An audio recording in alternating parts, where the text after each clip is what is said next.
Hello everyone, welcome. Gurchi Shadi Adi, Hik E Yuhaduzog, Late Kahina, Kitlin Yuhaduzog, Kiksari Yuhadsati, Kahajahit Ayahana Kahidi, Late Kayani Ayahad, Karbantanda Shana Ayahad. My name is Kitli, or Caitlin. I'm really happy to see you all here. We have a nice little intimate group.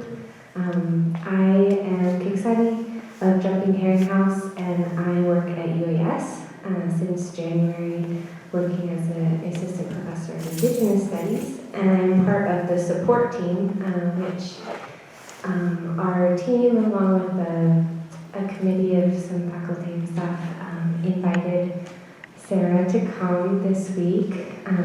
Kwáan, welcome. Get cozy. So just a little bit of context on why we brought Sarah.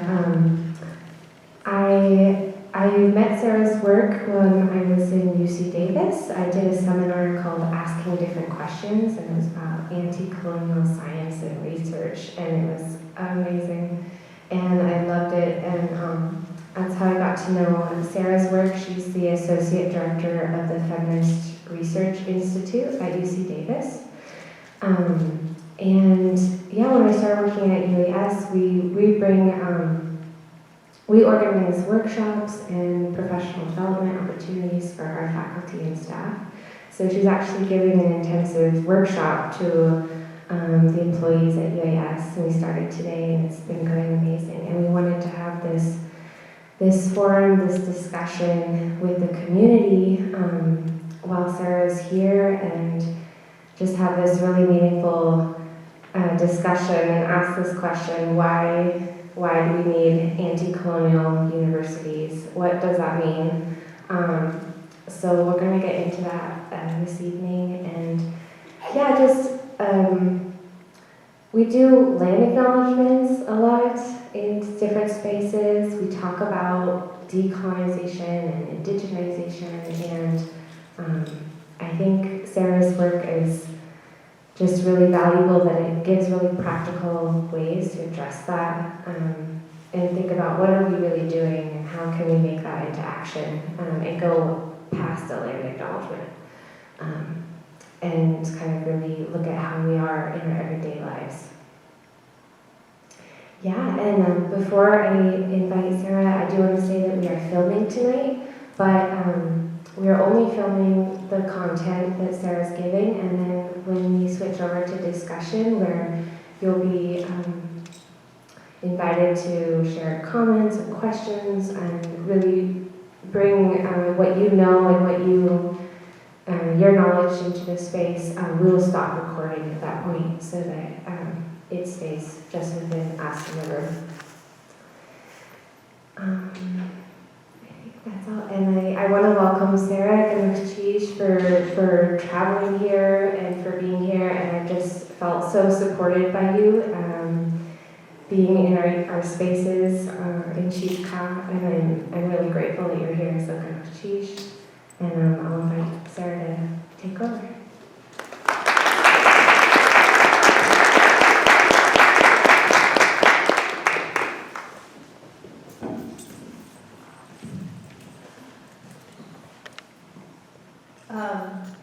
Yes, my name is Sarah McCullough, Sarah Rebolloso McCullough, and first I want to say gunachis to Kitli for inviting me and for introducing me to this absolutely wonderful place, this wonderful community. I've only been here 2 days, and it already just, I can feel like, I can feel the warmth of this place. I mean, it's cold, don't get me wrong, I'm from California.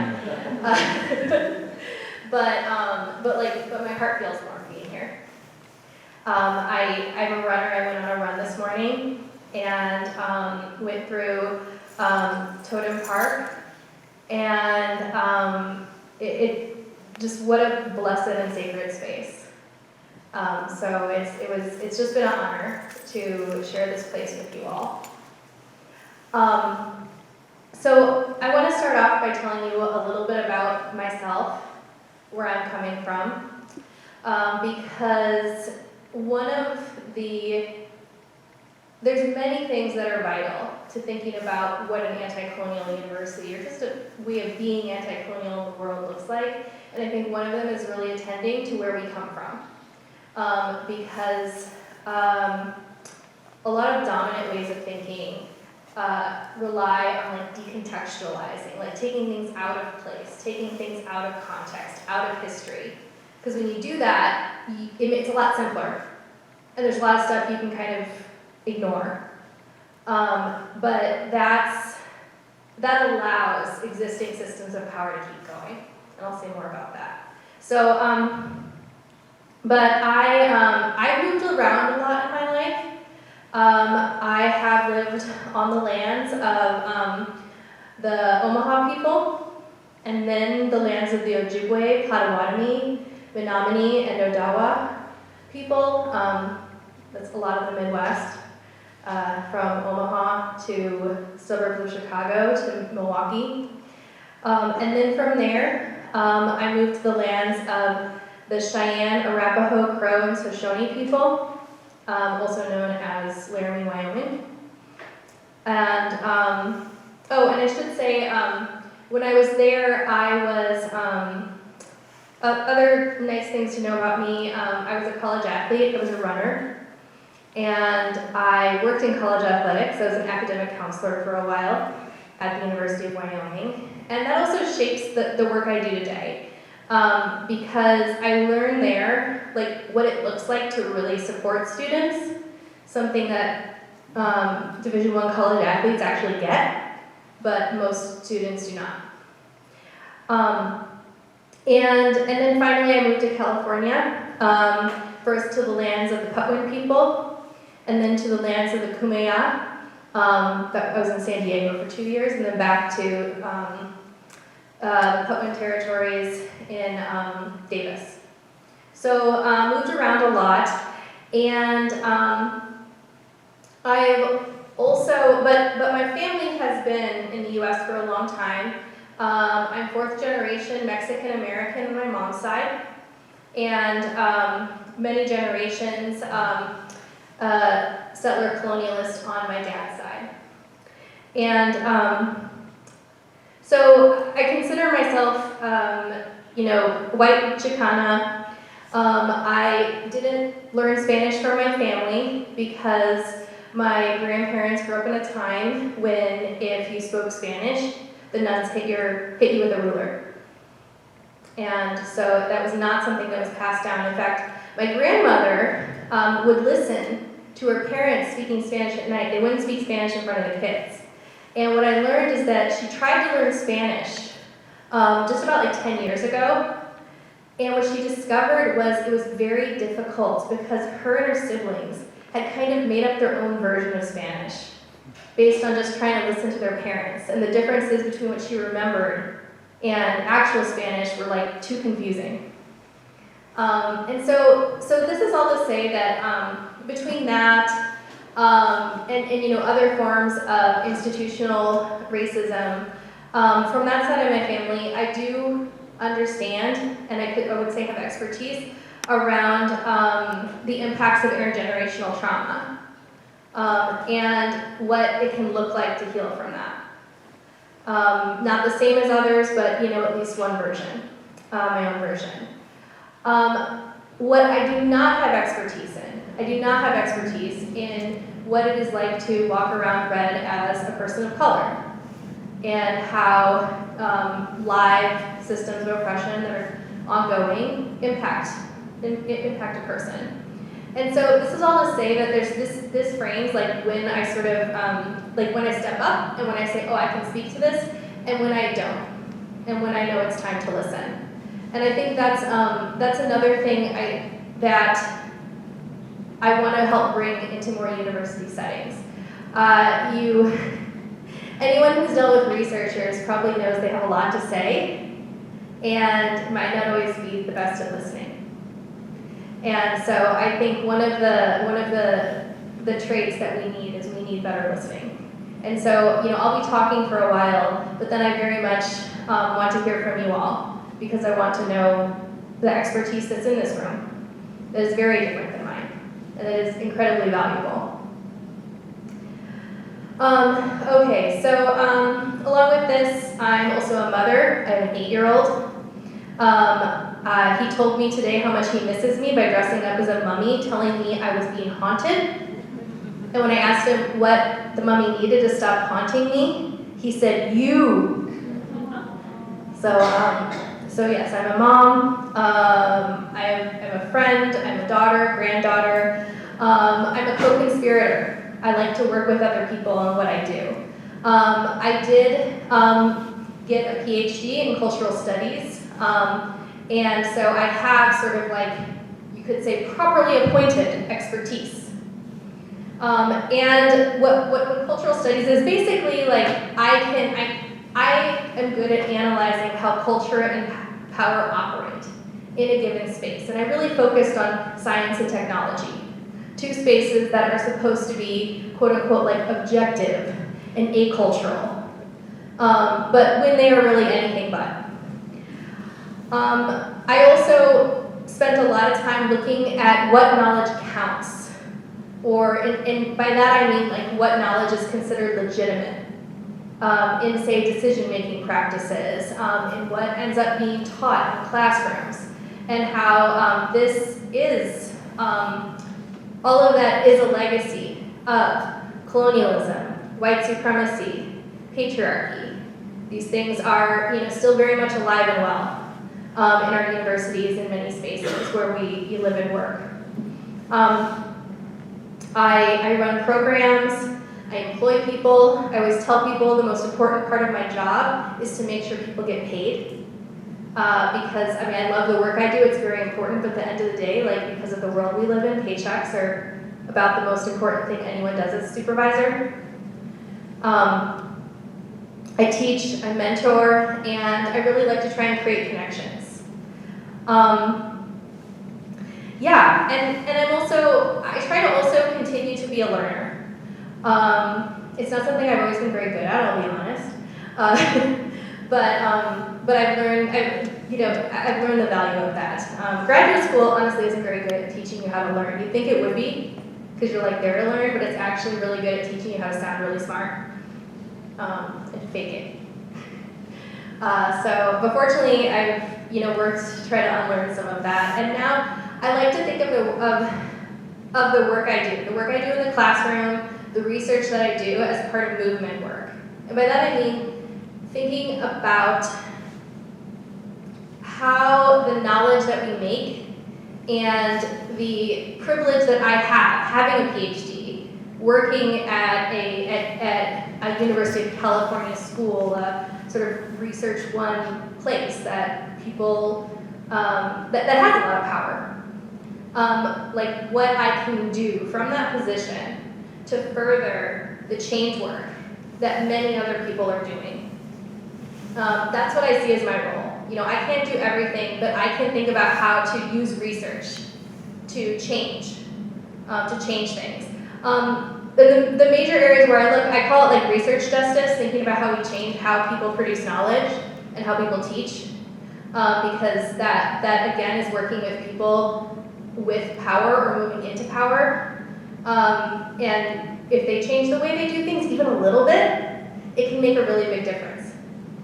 I also work in an area called mobility justice, basically people having freedom of movement or to stay in place, which is a huge issue with economic injustice, with climate migration, growing climate refugees, and in that area I very much work in collaboration with different groups of practitioners.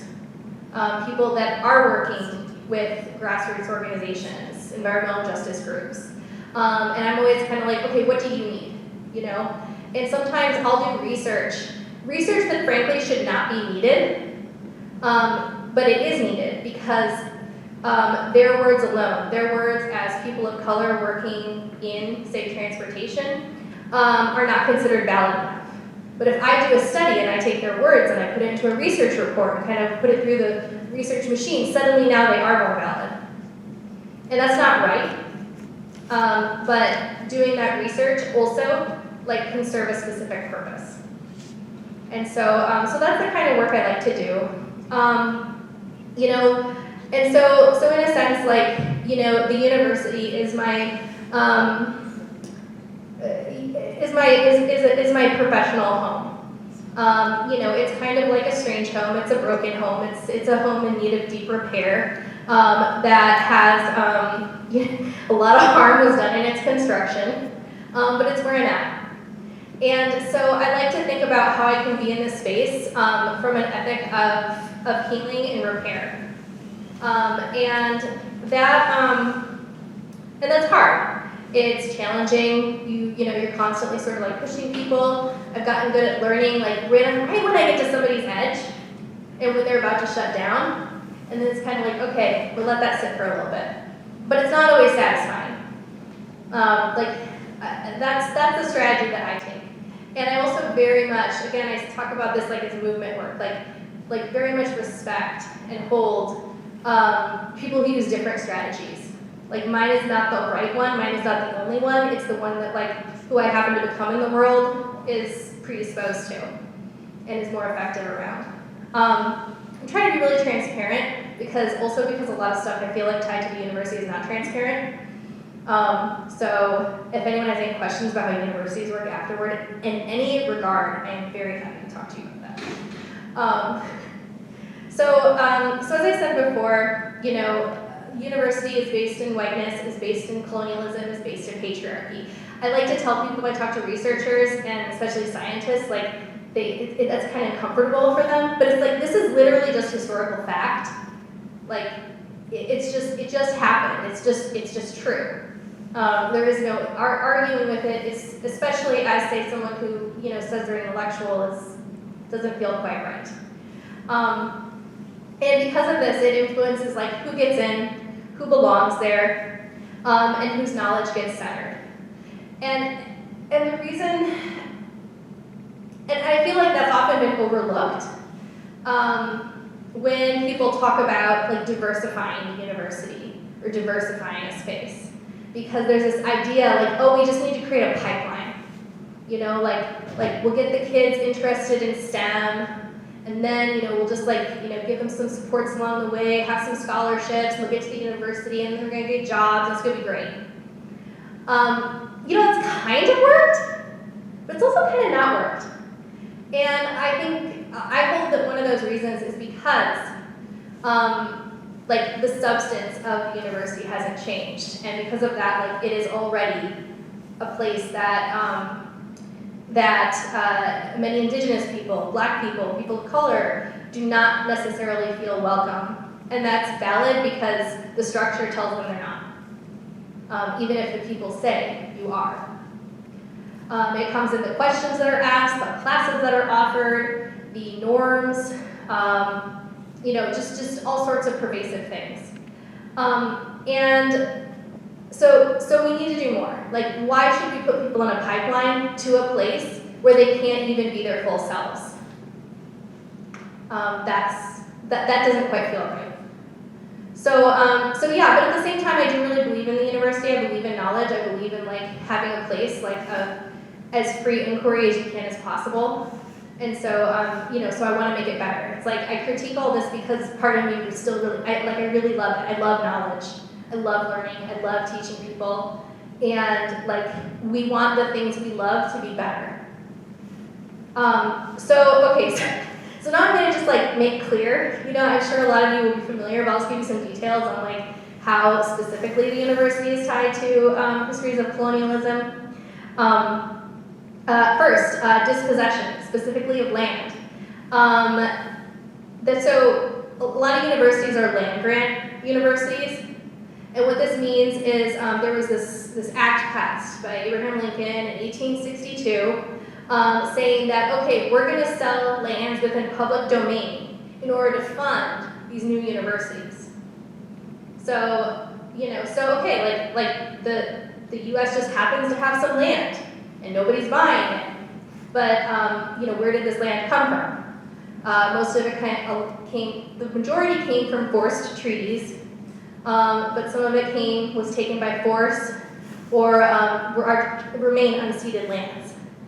So to give you a sense, I looked up there's this really amazing website that I believe High Country News created, where it's called, I believe it's landgrabu.something.org.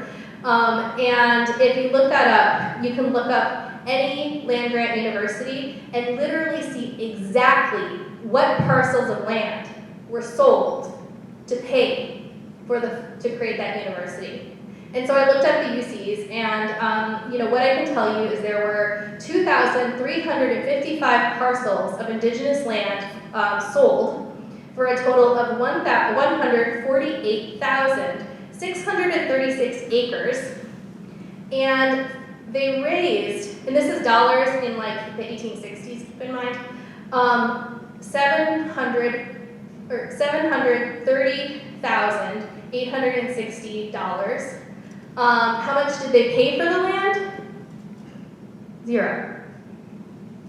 And to give you perspective, like that what they raised today would be like over $13 million with inflation.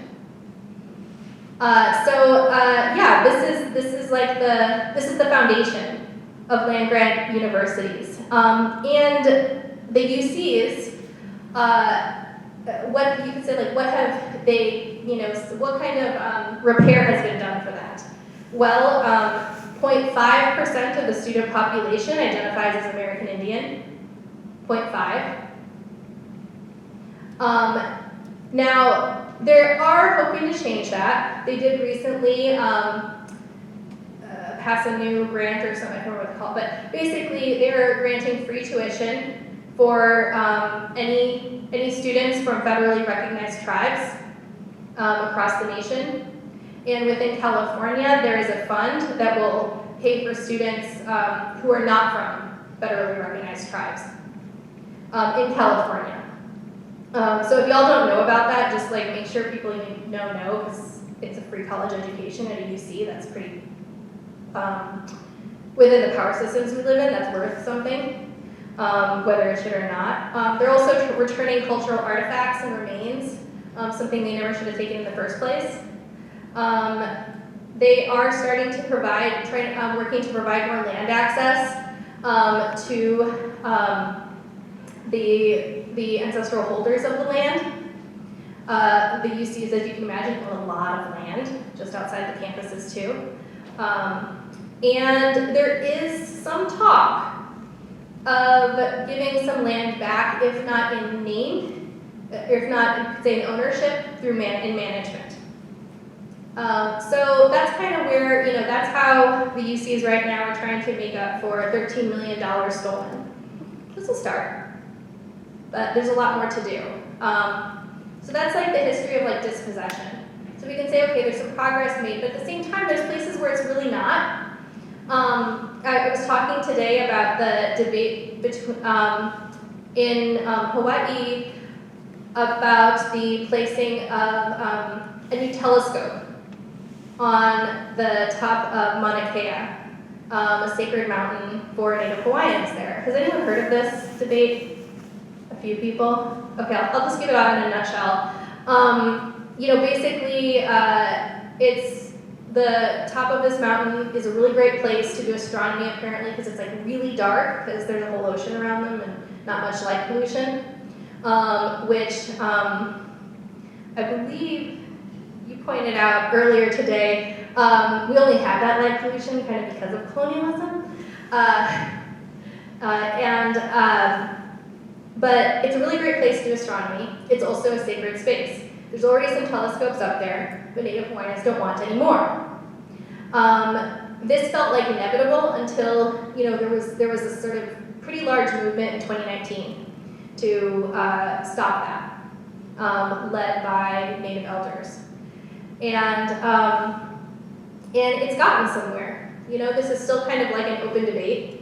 There's not like a sort of like conclusion, some happy or sad conclusion I can give you at this point, but what I can tell you is it's really complex.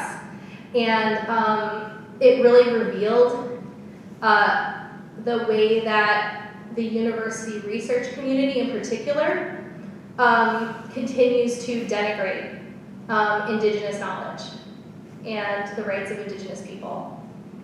And so, that was, and if there is an upside to that, it was that I think it really, it showed that, and it helped a number of indigenous scientists who, they're trained as scientists and they're also indigenous, to think about their work differently.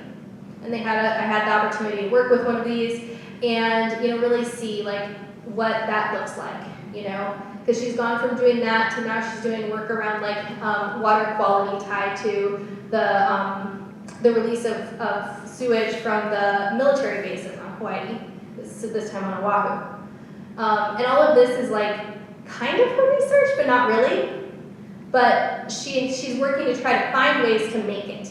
And that's what we need. Like, that's what the university needs. So far, like, when you get a job at a university as a professor, it sort of is like, you're supposed to kind of like, I would say, be loyal to your field. Like, be loyal to the questions, the area that you are studying, which means being loyal to the people who were in your field before you, which means being loyal to, basically a bunch of old white guys that decided what was important 100 years ago, and we've kind of just gone from there. So that, that doesn't work so well for a lot of younger professors, a lot of younger students, and certainly not for a lot of indigenous scientists. And so, we're trying to find new ways of doing things. And one of those new ways, something, we have to give everything a fancy name in academia. And the one is like community participatory research. I kind of wish this was just like research, but it's not. So we call it community participatory research. And what that means is like you go to, or you, sometimes it's even more specific, like they're like community participatory action research. Because researchers don't usually take action, so if we're taking action, we have to like point it out. But community participatory action research, the idea is you work with a community, you develop a relationship, and you find out the questions that matter to that community, and you use that to inform what kind of research you do. As public institutions, this kind of sounds like what we should already be doing. And to be fair, I guess we have if you count like industry as community. I actually heard like a chancellor once like posit that. I won't say which one, but that was interesting. Yeah, so that's so yeah. I mean, this is I think where we want research to go. Another, like to me, that's kind of like what an anti-colonial university looks like. It looks like researchers working with communities and valuing their knowledge. Because I think, as many of us know, like researchers have come into communities. They do what's called like the parachute. They kind of drop in, and they're like, hey, can you fill out this survey? Or can you tell me about those plans? Can you tell me this? Can you tell me that? And it's like, thanks. Never hear from them again. So that's been kind of like the practice, the sort of community practice in the past. So it's very extractive, and it has a long history. This is a great example of colonialist practice because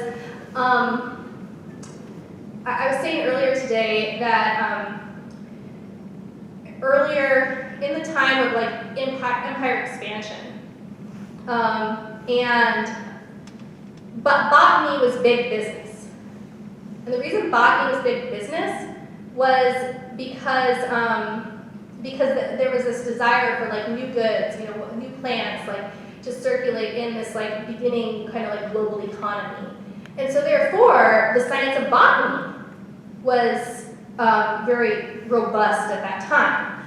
And much of the knowledge that was produced at that time relied upon indigenous knowledge.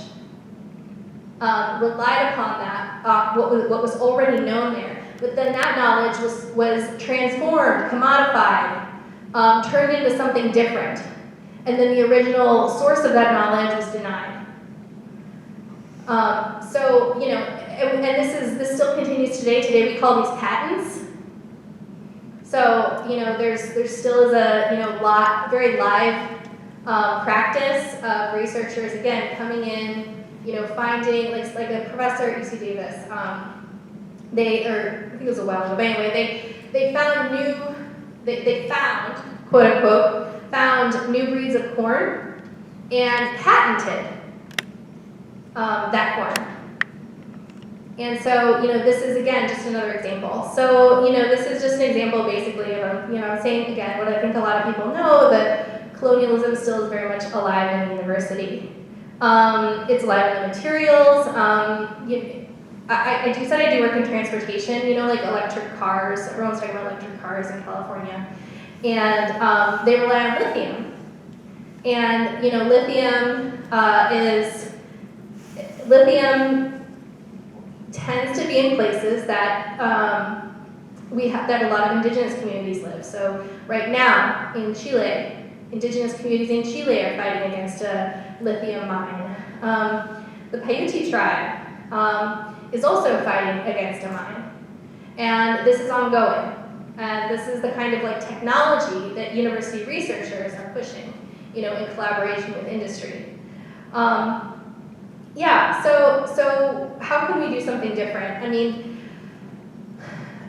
I've learned, I've been really, joyful to learn about some of the ways that people are trying to do different things, here and other places. And so, I've gotten to learn a little bit about the herring protectors and the really amazing work that is happening there, and I'd love to hear more about it from people here because it's what we need, and it's the kind of thing that I want to work to help university researchers pay better attention to. I didn't say this, but a lot of the stuff I'm saying here, I say a different version of this, you could say, to university researchers, because I want them to do what they do differently. It's far from always successful. I've basically at this point given up on actually getting professors, faculty, to change what they do. But what I try to get them to do is to allow their graduate students to do something different. So that's a reasonable goal. Because graduate students, a lot of them want to do something different, but getting a professor to teach is really hard. I'm sorry if there's any professors in the room who disagree with me, you can do that. It's fine. I'll stop in a minute here. The last thing I just kind of want to say is, I will mention this because this actually relates, I think, to the work of the herring protectors. A lot, researchers in universities are also really, really complicit in measuring what's the least amount of bad that we can do, or I'm sorry, what's the most bad that we can do and it can still be quote unquote okay. What's the most chromium that we can have in the water before it's not okay anymore. I learned this term that I'm sure a lot of you are familiar with, the maximum sustainable yield in fishing. So what's the most that we can fish before it really gets bad? Which kind of seems like a weird question when you get outside of when you think about it. Is that really what we want to strive for? Is what's the most terribleness we can put up with? And so the universities kind of help them to figure that out. We have a lot of money and research going to figure out exactly that. And that really bothers me. It feels like an incredible waste of resources, and frankly, that's a lot of what drives me. I'm tired of seeing terrible research, and I want to see something different. And so, I want to think of I like to think about the work of repair. I really like the work the way that the Karuk tribe in the sort of Oregon, Columbia River area puts it, when they work with researchers, they practice PCAP, which means repair. And so they have a set of protocols that they require researchers to abide by if they're going to work with them. And so it is a form of repair. And that's what we need. We need this ongoing repair, a recognition that things are very broken. And it will take a very long time to repair. This isn't going to happen overnight. And what that requires, I see, is an attitude of humility, holding the past, not just being get over it. because again, it's not just in the past, it's also in the present. Listening and being teachable. You know, just because I get to teach people doesn't mean I don't have more to learn. And being willing to be in discomfort. Like, I've definitely said things that then later on someone's like, that was totally wrong, or that was offensive, or this is why. And so when that happens, I have learned that I don't start by saying, oh, that's not what I meant. I start by saying, I am so sorry, like, how did this harm happen? Like, how are you? And hearing how my words, what I did harm, and making space for the impact that I had.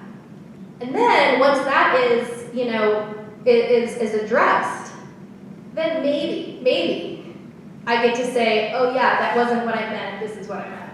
But that's secondary. Because every time that happens is an opportunity to learn, an opportunity to grow. Like every single time it does, I get to learn something, and pretty much all the time, the relationship grows too. It becomes more of a site of trust because they were willing to tell me. Because that's always one of the first things I say, especially if it's someone who has less power than me in a structural way. I say, like, thank you for telling me, for standing up, because that's a scary thing to do to someone who has more power than you.